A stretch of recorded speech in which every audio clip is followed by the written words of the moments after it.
DJ Jimmy Jatt, real name Adewale Amu, is a Nigerian entertainer, music producer, rapper, disc jockey, pioneer of the Roadblock Street Carnival and Jimmy's Jump Off concert. Jimmy, an indigenous of Ogun State, was born in October 1966 in Lagos, Nigeria, where he also obtained his primary and secondary education. Jimmy's passion for music spurred out of love for his father's sound equipment business, which later sprouted into a music studio. He first came into the entertainment scene as a rapper by the public figure of Master J. His DJ profession began after a failed effort to join a record label. Undeterred, he put out a debut album titled The Definition, featuring over 50 of Nigeria's best artists, and the hit single Style, which featured Two-Face Idibia, Mode 9 and Ella Joe. In 2014, he released his sophomore album, The Industry, a 24-track album rated as the biggest collaborative album in Africa. With a musical career spanning over 25 years, Jimmy Jatt is easily identified as the biggest DJ brand out of Africa. Through his career, Jimmy has continued to advance hip-hop and rap music, both in Nigeria and Africa, by way of hosting the lyrical battle street carnival he called Roadblock, Nigeria's biggest DJ event aimed at creating an opportunity for amateur artists on the mainstream media stage. He has released mixtapes featuring top guns in the Nigerian music industry and has performed at a number of notable national and international events. He has received numerous honors for his contribution to hip-hop music and entertainment in Nigeria. DJ Jimmy Jatt is married and blessed with children.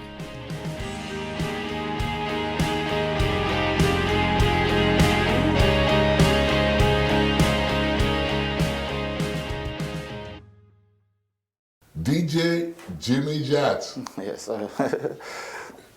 Good to meet you, man. Nice to be in your presence, sir. From all the works you have done, you appear to be the last man standing. Yeah. I'm talking about DJ from the days of people like John Chukwu. Yeah. A whole lot of them. Yes. But I mean, you may have picked up yours from the point where, is it J.A.J.? Yeah, I pretty much started about the mid-80s. Okay, mid-80s. Yes, so yeah. And then, I was a bit too underage to be in club environments or environment where DJs were really functioning. So a lot of the DJs before then I only heard about. I never really witnessed or experienced them DJing because they were mostly club DJs. There was Stagger Lee, Stagger Lee, who happened to Roddy Boy, the Cat, yes, and the rest. Stagger Lee was more of our, our mentor because I'm from Obainde. I came out of Obainde. Stagger Lee was always around Obainde as well, so he had seen him pass through the street once in a while. It's like, Really? Yeah. Well, you are probably the most popular DJ in Africa. Why did you say that? I'm quite popular, no doubt, but I wouldn't know. Have you had, occasions to play outside Nigeria? Oh, definitely. I always say I've been to 6 of the 7 continents. So yeah, I've been everywhere. Yeah. Playing music from everywhere. But hang on. And even the 7th continent, I would be in about 2 months or 3 months. Really? So, yeah. Come on, Jimmy. Your first name, Jimmy, yes, sir, is not really James. That became Jimmy. Yeah. Yeah. It's Jimmy. What's the full meaning? Oluwafori Jimmy. Oluwafori Jimmy. Yes, sir. Anybody would have thought it was something else. I didn't even get to know the full meaning of my name until I was about 17. Right. Now, where did you come across DJing for the first time? My brothers. For the first time? For the first time, it will be my brothers. My 2 older brothers. And those are the original Jatts. I'm not even the Jimmy Jatt. Where did Jatt coming from? It was the initials. My brothers took the initials of 3 of us and formed the name. So it's J for Jimmy, which is my own name. A for Amu, which is our surname or the last name of the family. And then T for Tayo, the other T for Tunde. Look at that, very creative. So they had come up with it. They started a record shop in Obainde at the time. I was in school, I wasn't part of it. you know, but they were nice enough to include my name. And when eventually I stole it and ran with it. Now, between 1989 and 1990, you were pronounced #1 in Africa. Yeah? Yeah. How did you make it? I had gone for, I mean, big shout out to JJ as well. JJ had gotten me, notified me about a DJ championship at the time, you know, and I'd gone in for it. It was an all-African championship at the time, and I came out tops. For 30 years, you have been doing this. Yeah. Non-stop. Because I know also, playing music, you get so popular amongst the girls. No doubt, it comes with it. Did you marry a fan? Yeah, not really. Yeah, kind of. Come on. Not a fan. Come on. Not a fan, but a supporter.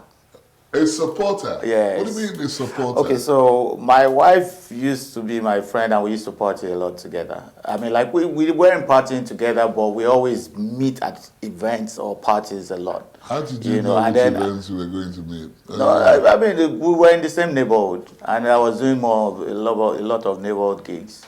You know, so, and I'm always excited to, this baby's going to be there again. Yeah, so, you know. What made you carry on? A lot of people dropped off on the way. Yeah. You know, you play your DJ, after a while you say, well, truly, there's nothing, no future in this profession. That's where passion comes in. So it was passion driven for me. Yes. More than money. It was more passion driven. There was the satisfaction that I derived from doing it. And you know, sometimes you look and say, I think I can take this thing to the next level. So wherever, at any given time, whatever point I am, I feel like I can bring something into it and take it to the next level. You know, so once that challenge is there and that passion and drive is also there, you probably don't think of, you know, this is where I get to and I quit. Sometimes I'm always saying, sometimes I look back and I'm like, oh, maybe I was ungrateful at some point, because there were times when I also thought of leaving it, you know, but looking back, I'm like, I'm glad I never did. At such moments, what encouraged you to carry on? The passion, period, because then there was no money in it. It was even tough for you to, you know, have not 3 square meals, just 1 meal a day. You know, and then, I mean, you're lost between, even when you eventually find the money, you need to buy new songs or you need to upgrade your equipment. So, there are people these days who want to become DJs, you know? I mean, you don't have to go to school, do you? Yes. To learn how to be a DJ. Yeah. What would you tell them? I mean, bring it on. Find out if you have the drive, the passion. Don't just look at it from the angle of, oh, I know a DJ, I think he's making so much money. If you come into it with the money mindset, you would not stay more than a week.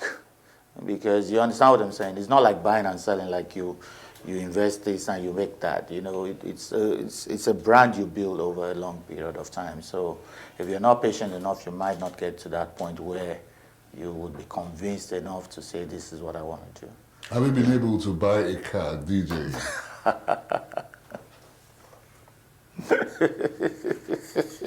What's funny? When I've been able to buy a car? Cars, I mean, cars are not my problem. I own quite a few of them, a lot of them, to be honest. Can you tell me the most exciting moment of your career? I mean, one that always comes to mind is the one that I've had to play a song at gunpoint. You played a song at gunpoint? Yes, it always comes to my mind. Were there bullets in the gun? I didn't wait to find out. What was happening? The guy came and asked for a song. You know how people come to request while you're DJing, but the song is not fitted for, or rather, is not suited for that mix at the time. So I told him I'll play later.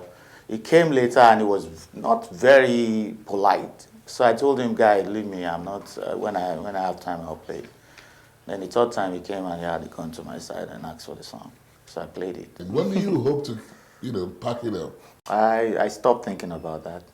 Really? Yeah. The other time I was talking, I was saying that sometimes I've always felt like I've been ungrateful to the profession. You know, because I remember when I was in my 20s, and I said, once I get married, I have to stop doing this thing. And then I got married. I'm like, once I start having kids, I'm going to have to stop this thing. How do you tell your kids you're a DJ? And then I started having kids, and I'm like, oh, before they are. How many are there now? I have 2 of them, and then they became, they started school, they were even more, I think I became more involved in DJing, more active as a DJ, even with that, Your children watch you. Of course, play. My kids are grown. One is a graduate already, so. And none of them is looking into your business. The second one always toys with the idea, but she's on and off. The business of DJing is not necessarily only for men. No. I have a lot of female proteges, a lot of them. Did you take them through coaching? Yeah, definitely. In definitely. DJing? Yes, and they're quite a number of them doing great now. And you mastered the hip hop music. Yes. You brought it out to limelight, didn't you? That is because I got into even DJing from being a rapper. I was a rapper before I was a DJ, so my dream or my thought then was I was going to make rap records. So I was more hip hop inclined even when I got into DJing. So even as a DJ, I became more of a hip hop DJ than any other genre. But you have also compiled, records and albums? Yes, I've released albums. I've released 2 albums as it is and several singles. You released, my first album was called Definition. It was released in 2007. It had over 50 artists featured on it. At the time, it was the biggest collaborative album ever. Having 50 artists on one album, I don't think anybody in Africa has done that before then. And then 7 years later, in 2014, I released The Industry. The Industry had 66 artists on it, so it was a bigger collaborative effort than even the first. What's your ambition then? To release 100 records before you pack it up? Actually, the first one, but right now I'm not even trying to make such records anymore. These days, the fewer the better. Roadblock Entertainment. Yes. You started it. Yes. Can you explain, what brought it about? What led to that? At the time I started Roadblock, it was the need for creating a platform for young talent that really couldn't get on the big platform that were existing at the time. So like I said, I came up from being an aspiring artist, and we didn't really have opportunities to perform to people. So I started doing the Roadblock, and then it was, as the name implies, it was, you block the road, set up the stage. It was a Nobayende on all those streets in those days, and then you had thousands of people. You used to have between 5,000 to 6,000 people come around every time. Then I used to call on favors here and there. Some of them, the MCs would be Olisa Adewale, JJ. These are people I could call and say, and those are, they were big brand at the time. So even their presence is attraction already, So, and then I call almost all the other young talent that wants to showcase what they have to thousands of people come to perform for free. So mainly it was money for publicity, because then the only form of publicity we could do was to paste posters around the city. We couldn't get on radio. It was all government owned. It was all your station then, and you would not listen to us at that time.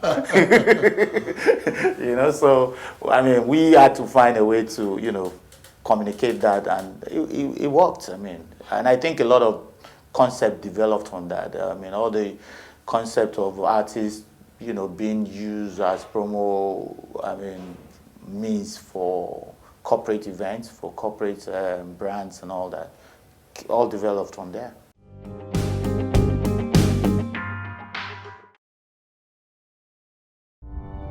So we'll pick a question.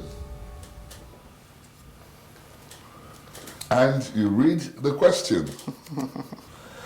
Wow. What's your definition of success? Okay. Definition of success would be being able to impact on people around you. For me, I feel like you can't be selfish you can't be successful and be a selfish person. So if you're a selfish person, you're not successful, no matter how much you have, no matter how rich you are. you know. But if people around you have been, you know, blessed, or have been, you know, their life has been improved as a result of your presence in that environment, or in this, your presence in their world, then you're highly successful. Have you ever given somebody something free for nothing, you know? I do that every now and then. But have you also had moments that you feel you have failed, you know? Oh, you feel you have not been very, you know, up on point on something you tried to do? Oh, definitely, several times. But you also have to learn not to beat yourself over that. There are times when you wish you could do this much, but your means does not permit you to do that much. So you'll be unfair to yourself to knock yourself and say because you were unable to do that much. I mean, it's what the situation is at the time, you know. But if I had more, or if the situation wasn't better, I probably would have done more. You know, so there are times like that. What has been your most embarrassing moment? The most embarrassing would have been, ordinarily for most people, would have been being on stage. I was on the stage at one time, 8 feet high, about 10 feet high, and the stage collapsed. And there were thousands of people in front of me. And you continued playing? And I dropped, obviously, no, the equipment scattered, so it dropped. And, you know, ideally, some people would say that was embarrassing to them. But I think the embarrassment is more for the people that constructed the stage. Because everybody could see that it wasn't me that knocked off the stage. I fell from the stage. You were doing it wasn't me. Guy. It wasn't me. Still, it wasn't me. You know, so for me, it wasn't embarrassing. You know? I mean, but the other people would have said, man, how could I have fallen on stage? How could I have, you know, and then they go with that. I didn't do that. Is your wife somebody who plays music like you as well? My wife likes music. My wife is... my wife likes party. Like, she likes music, she likes dancing, you know. She has nothing to do with playing the music. Of all the years you've been playing people's music, right? Of all the years you've been playing people's music, which one would you point to as your favorite? All-time favorite. All-time favorite. Oh, wow. Let me be selfish with that, but that is not true. But I'll probably just take Styley by DJ Jimmy Jatt, featuring Two-Face. Oh, your own piece of music. Yeah. Really? But I mean, that's just me trying to play safe and wiggle my way out of it. But it's going to be tough to point out a song. It changes like every minute, you know. What do you really see of these new generation musicians? You know, there's Naira Marley, there's Olumide, there's a whole host of all these artists. Yeah. Where do you think they will stop? I mean, for me, I think music has become trend. So as far as you make what's trendy, what people like, you will always have the market. So you don't see those people getting out the scene soon? As far as their trend is selling, they'll be around, you know, And as far as the trend is selling, you are around. I'm also part of trend, you know, so, Is there anybody that you know of that's coming behind you? Oh, as in DJ? Yeah. Oh, loads of them. Really? Loads of them. I mean, for me, I always feel like if there's no one chasing you, you wouldn't run. So for me, I've always helped people. I've always put people on the chase, like chase me, you know. So I've had a lot of DJs come up, and they're doing very well. So for every time you look at them and say, oh, these guys are really, you know, you also look at yourself and say, I must not disappoint them. Which means if they look up to you, you must always move up as they move up as well. What is Jimmy Jatt? What? What is your net worth? I won't be able to. Just put a figure to it. Nah. I'm not saying. I'm probably worth a few thousands, yeah. A few thousand? Yeah. Is that what you wish? No, a wish. Let's just play safe, you know. Oh, well, yeah, but I'm okay. I'm okay. I'm wondering what you think, you know, about the insecurity going on in Nigeria, or you're not affected? I am. I mean, it's unfortunate because for someone like me coming from, before I used to do tours around the nation, and once you want to go on tour, you can set out to say, man, I'm doing 30 states or 36 states. Now, if you want to do a tour, you can't even draw out 10 cities because there are quite a number of places you dare not go. So the country has become a lot smaller because of security. Is it affecting your business? Yeah, definitely. I mean, before I could set out and say, this year I'm doing an annual tour that will take me to at least 56, 57 cities. You did that? Yes. In the past? In the past, yeah. But now you can't even find 10. I mean, you will struggle to say 10 cities. And if you do 10 cities, you'll probably be doing 6 states, not even 10 states. Because that means you're doing in Lagos, you're probably doing two or three in Lagos alone. Because you can't go to the north because of security. And you can't go to the extreme east because of kidnapping. So those are minus areas where ideally... Do you have a solution to this that you can suggest to government? I mean, we'll just hope that, the country can become more stable and that people can realize that, some of the things that divide us are unnecessary. And if people will come to that realization, like I'm a detribalized Nigerian, so I hate when people are very tribalistic. Where's your wife from?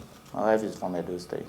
Edo State? Yes. And you're from? I'm from Ogun State. Ogun State? Yeah. Not too far apart. Yeah, not too far apart, but it wouldn't have mattered to me if she was from anywhere else, But I think that's one of the major problems here. Too much tribalism. And then, of course, religion has divided us as well. So some people will tell you their religion does not permit this kind of, it's just all messed up. So I'm hoping that, we will become more enlightened and more accommodating of each other.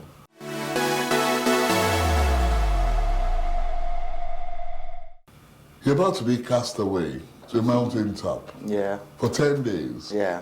And when you get to the mountaintop, you're allowed use of only 5 items, which are going to be useful to you while you're away for 10 days. Yeah. What will those 5 items be? I will look for some kind of water container that can last a number of days. Yeah. So once you have water, I think you can survive. Mm-hmm. You need plenty of water on the mountaintop. Yes, yeah, exactly. So it could be cool sometimes. Yes, exactly. It's all right. Not necessarily food, but snacks. Yeah. Things that you can always, I'm not exactly a food person. By the nature of your job, yes, you exactly. eat a lot of snacks, don't you? Yes. And I think, the fact that your mouth is moving can psychologically tell you I'm full. Oh, okay. Yeah, so even if it's peanuts and all that, once you feel like I've eaten something, so I think that will do. Okay, that's a second one. Something to read. Yeah. That's 3 already. Music. I would have been shocked if it was not one of those things. Some form of music player, an MP3 player, something that can, And then finally. Yeah. Oh, the 5th one. I thought you forgot that. Where did you say we're going for 10 days? A mountaintop. The mountaintop. Yeah. Is it always cool or hot there? Well, it's usually cold. If it's very cold, then I need a very strong jacket. What do you do? To survive. I mean, you would definitely need a jacket, something like a big blanket or a jacket. At night, even if it's not from cold, from insects, from all that, I think with that you can survive. So that's like going on, camping. If you're going for camping, those are the things you need, I guess. Thank you very much again, yes, sir. Jimmy Jatt. It's been a pleasure talking to you. Pleasure's mine. Right? That's the chats this week with DJ Jimmy Jatt. I am Manny.